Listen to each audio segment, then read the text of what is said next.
Miss Parker, Miss Jackson, Miss Elaine. These are just some of the misses that we know. We have more misses from the 2025 fantasy season. Producer, hit that button.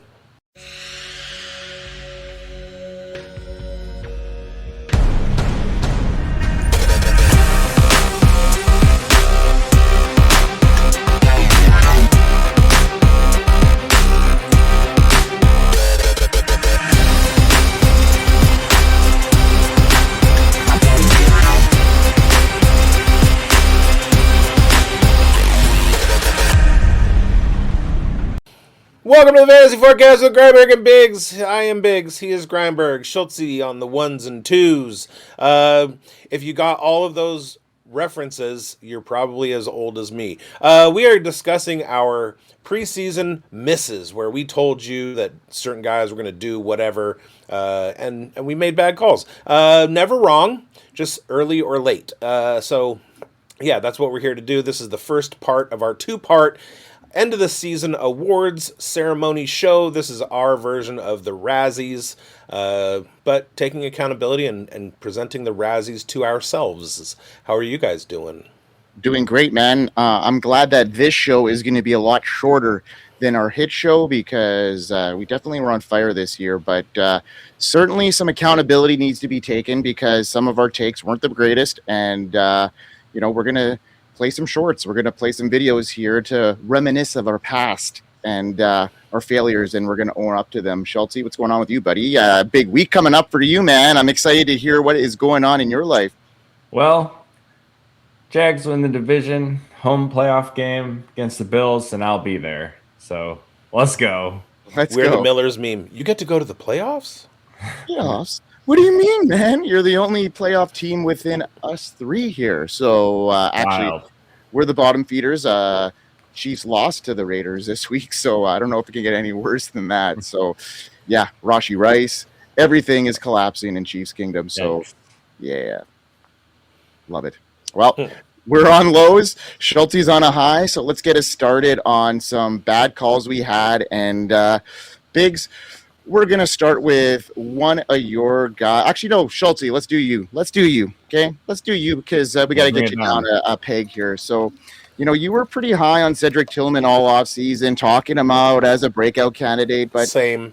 Yeah, 2025 had other plans. He was injury-plagued early, and when he finally did return, he never really panned out. Harold Fannin emerged as the team's go-to option. This miss is a reminder of that even the hype-worthy players can be derailed by time and opportunity. Brighter days are probably for him. Maybe you were just a season too early, potentially, Schultzy, but let's play that clip and see what you had to say about Tillman headed into 2025. I really like this pick, and that's Cedric Tillman. And now looking at the Browns, he's just that big-bodied X-receiver on the boundary guy that they haven't really had. And if you look at weeks 7 to 11 last year, one of those was the bye week, so they played 4 games. He averaged 10 targets a game and 18.5 fantasy points per game. And now this was with Jerry Jeudy on the field as well. He outperformed Jeudy in 3 of the 4 games. He got the concussion after this stretch where he really took off and just missed the rest of the year. I mean, it is what it is. But the way he burst on, and I think the way they were able to utilize him, I think it's a team discovering a guy and realizing, hey, we got something here. I had the exact same take. Why does it keep doing that? Every time you guys change cameras. I had the exact same take. I thought Tillman was going to come out and have a big year. Funny thing happened along the way to that. Joe Flacco left, and they decided to go with some scrubby quarterbacks. It's kind of funny, too, because part of that take was that Jerry Jeudy is really not much of a dude, and that also was true. Yeah, it just ended up Harold Fannin. Over the course of the last 4 or 5 games, it's really hard to succeed when your quarterback is throwing 50% completion percentage. Yeah, and fair. Under 200 yards a game. Yeah, I mean, it wasn't a crazy miss. I mean, he wasn't a huge steamed up guy anyway. I mean, it wasn't a miss that, if you drafted him, you were going to end your season anyway, like some of these other takes of ours. So, Biggs, let's talk about a guy that you were high on headed into this year, and that's Garrett Wilson. You were expecting him to thrive as a key piece of that Jets offense. Obviously, the injury struck, and even when healthy, Field struggled under center, and Wilson didn't benefit from that either. So your bold prediction was him finishing as a top 10 guy, him along with Hull and Mason Taylor. But I think just that whole Jets offense was just anemic. And sometimes, things don't pan out. But we're all still high on Garrett Wilson. But Schultzy, let's play that clip, and then Biggs can talk a little bit about it. They made some upgrades to the offensive line. They've got a new offensive coordinator. They have a new quarterback. Things are in motion. Now, the thing that separates Garrett Wilson, especially in that talk when people are trying to downplay the Jets in fantasy, is we have seen Justin Fields support a wide receiver 1 finish in the past. He can do it. He may not complete 450 passes like some of the other guys, but he is at least going to go after Garrett Wilson for 130 to 160 targets. Garrett Wilson is going to be the beneficiary of Justin Fields' less than stellar EPA per play, but he's going to be the man in that offense. Garrett Wilson is currently being drafted at wide receiver 16, and he's going to return wide receiver 1 upside for you, and there's zero reason for him to be slipping that far. Grab him everywhere. Now, hang on. Dang it. I'm going to have to do this every time. In week 1, he had 9 targets, 22.5 points, wide receiver 7 finish, 9 points on 8 targets in week 2, 24.4 targets in week 3 on 24.4 points on 13 targets. Week 4, 20.20 points on 8 targets, 19.10 points in week 5 on 10 targets, and then he had 6 targets against Denver, or 8 targets against Denver. He was returning top 10 value the first 5-6 weeks of the season. He was doing it, and then he got hurt. He missed the rest of the year, got 39% snaps when he came back after the bye week, and then he was done for the rest of the year. So I was not totally wrong, and in dynasty leagues, the teams that I had that fell out of the playoffs, and even one that I have that was in the playoffs, I made late season runs at Garrett Wilson and acquired him in quite a few places. Because I believe in the talent level of Garrett Wilson, he is quarterback proof. It doesn't matter who's throwing the ball; he's going to get his 10 targets per game, and that's going to translate into fantasy points. So next year, he's going to be a super value, and it's going to be good because I'm going to have him everywhere. And he might slide down now because of the injury and people worried about it. So, yeah, I think it's going to be a good situation. And what I think maybe next year might be a good situation. And I don't think, you've given up on this guy either, there, Biggs. And that's my take on J.J. McCarthy. I backed him going into this year, and I believed in his growth, the system, the Kevin O'Connell system that, produced guys that, excelled in that offense. And the offense, for whatever reason, never clicked, and McCarthy couldn't hit the fantasy ceiling I expected. Even when others were cautious, I leaned in. A miss reminds us of the context and development can be unpredictable, and hopefully brighter days are ahead. I mean, the Vikings are looking a little bit better down the stretch here, so perhaps 2026 might be McCarthy's year. Play that clip there, Schultzy. McCarthy is a sleeper quarterback with enormous fantasy upside headed into 2025. The Vikings have already shown full confidence in McCarthy, and he's stepping into a high-powered offense featuring stars like Justin Jefferson, Jordan Addison, and T.J. Hawkinson. Kevin O'Connell, known for transforming quarterbacks, already turned Sam Darnold into a top 10 QB. McCarthy's ceiling is sky high with a strong arm, impressive mobility, and a knack for rushing. McCarthy offers huge fantasy upside. The Vikings' top-tier O-line and McCarthy's developing chemistry with Justin Jefferson make him even more enticing. If O'Connell could make Darnold a Pro Bowl QB, imagine what he can do with J.J. McCarthy. He's set to make a huge splash in fantasy in 2025. Oopsies. Yeah, that was a tough one. And hopefully next year is a bounce back, and maybe he might be going under the radar. But still, the verdict's not out, and you never know. They might be bringing in some competition for him, and that might not be good. Like you said, I still believe in the upside of J.J. McCarthy. There are a couple things that were at play this year. Number one, he had some injury bad luck. Number two, so that stunts development. He wasn't playing with the ones last year, so this was like really the first time he got a chance to be the guy. One of the things that we saw when he was coming out in his rookie class at the combine, he was second in velocity. He throws the ball really, really hard, so it's going to be a matter of him learning how to put touch on it. There was a late game where I saw Justin Jefferson in the back of the end zone, and McCarthy hit him like on a line. It was just a zip right to Justin Jefferson's hands, and it went through Justin Jefferson's hands. He wasn't prepared for the velocity. So it's going to take some finesse, learning some finesse, working with the guys, and also them just like being used to the fact that I guarantee you that Sam Darnold and Kirk Cousins were not getting the ball to Justin Jefferson as quickly as J.J. McCarthy. So Jefferson has to adjust, Addison has to adjust, TJ has to adjust. It's going to take adjustment from all of them, and thought it was going to happen quicker, but maybe it'll just, kind of be a longer game. You also have to remember that Kevin O'Connell took two guys that have been in the league for a very long time in multiple organizations, and look at what Sam Darnold did in Seattle. He just repeated his performance from his time in Minnesota. So it may not be as much Kevin O'Connell as we think. Good systems, smart veteran quarterbacks. Mm-hmm. J.J. McCarthy is not that yet. And maybe he will be, but not yet anyway. And let's get into our tougher calls of this year.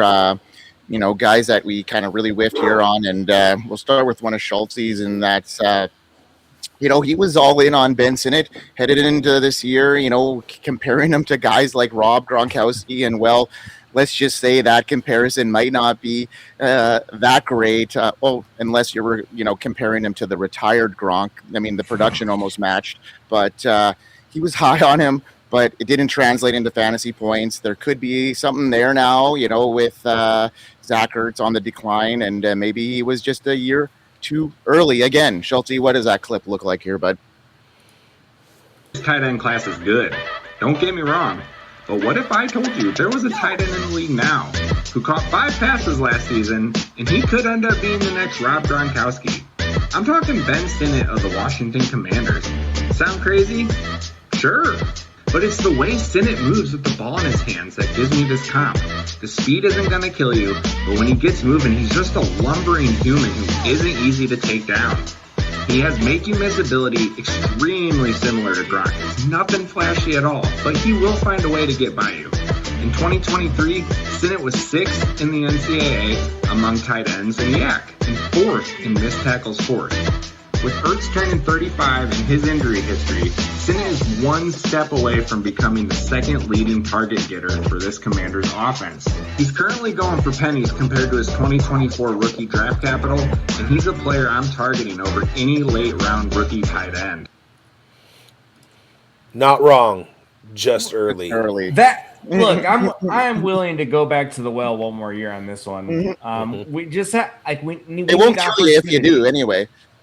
Right, exactly. And we just need opportunity to see this play out. This may be way off base, but most things I said there were like prospect profile based, right? And until we get, some legitimate snaps to, to put the eyes to it, it's still out there. Yeah. No, I agree. I'm fully in on him for 2026. All right, and another. We shouldn't have called this the Mrs. Show. We should have just called this the Wait Till 2026 show. Well, here we go. Let's talk about another one here, Biggs. That I think we're all in on 2026 Breece Hall, and some of us were a little bit early on that. And you had him ranked this year as a top 10 back, expecting a career-defining season. Unfortunately, the Jets turned into a total train wreck, and Breece never really got the opportunities that you anticipated. Here's hoping better days are ahead, and now he's hitting free agency because the talent is still there. He just needs the right situation to showcase it, and let's see that clip, Schultzy. Justin Fields allows for a little bit more room for Breece Hall to operate, especially with dump off passes and things like that. I think his targets go back up into the 90 to 100 range, and he has a big bounce back year. I took Breece Hall at 101 in all the rookie drafts that I possibly could. Took him as a faller everywhere else. Totally capitalized on him as in redraft leagues in his second year because people were kind of out on him because of his rookie season, being hurt and only playing partially. I think this is the year that Breece comes back and plants his flag and says, "Look, I'm the Breece that you all know and love," and he has a big bounce back year. It's not going to be as big a jump as Travis Etienne. Travis Etienne is going from the mid-30s, probably into the teens, but Breece Hall going from RB16 into the top 10. So, yeah, Breece slipped a little bit, and the big fall off there was his targets fell off a cliff. He went from 95 in 2023 to 76 in 2024 to 48. He had over 1,000 yards rushing, which is his first 1,000-yard season. He had 4 touchdowns, which is right around. He's had 4, 5, 5, and 4 touchdowns in his each season in his career. He only had 1 receiving touchdown, so it was really their ability to get him the ball in the receiving game that absolutely torched him. I do want to go back and retcon that clip and to say that I called Travis Etienne and he's PPR RB10. So there were 2 things in that clip. Also, Breece Hall, I did have him in the top 10. He didn't finish that way, but he did finish as RB19. So he didn't kill you. It was a miss. I'm calling it a miss. I called him top 10. He didn't finish that way. But yeah, he didn't kill you. Hey, file it into the year early category. Yeah, we'll go with that. All right.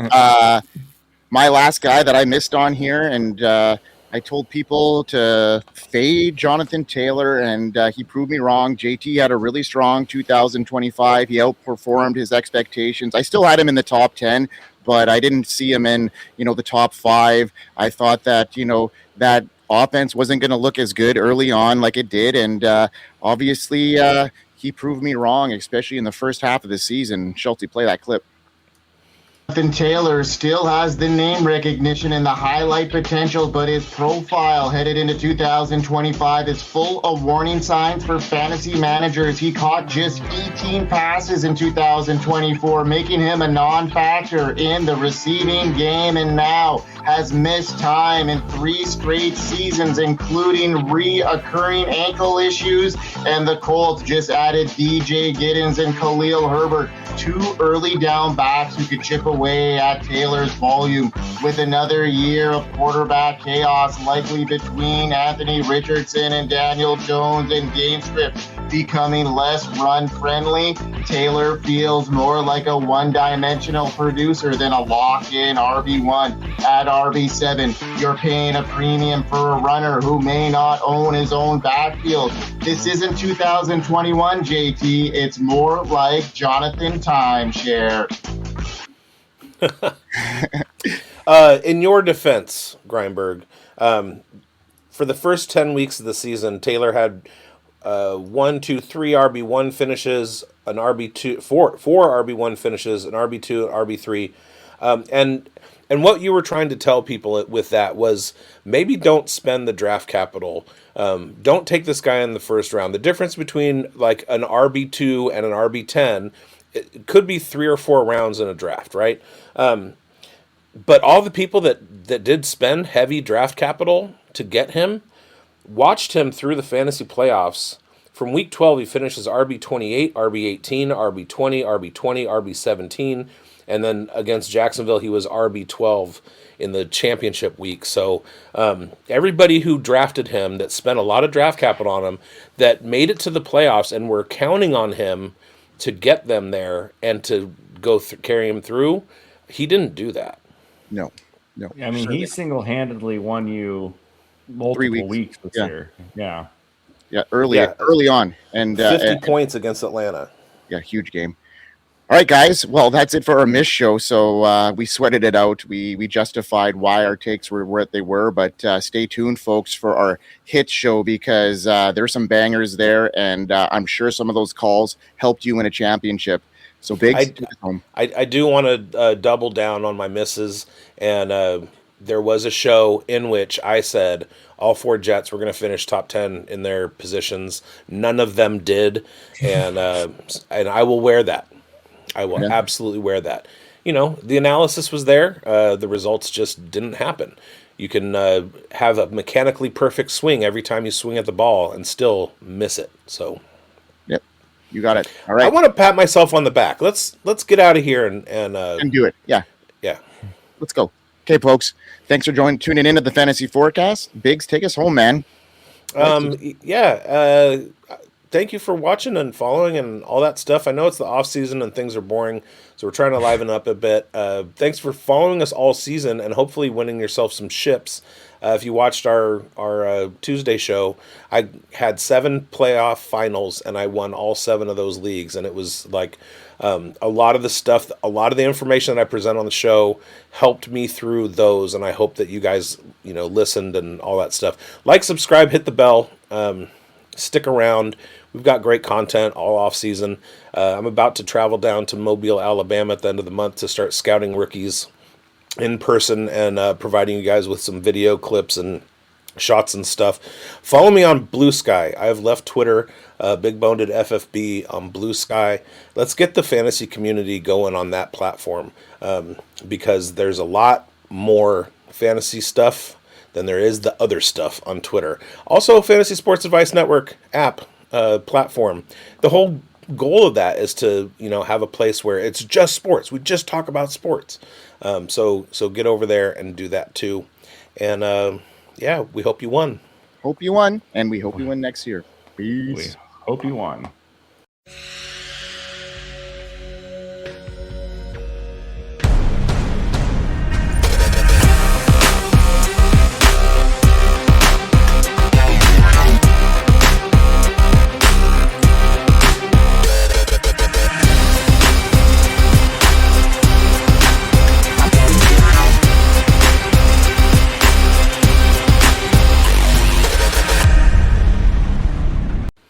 We hope you won, Kenobi. You're our only hope. Your only hope. We're still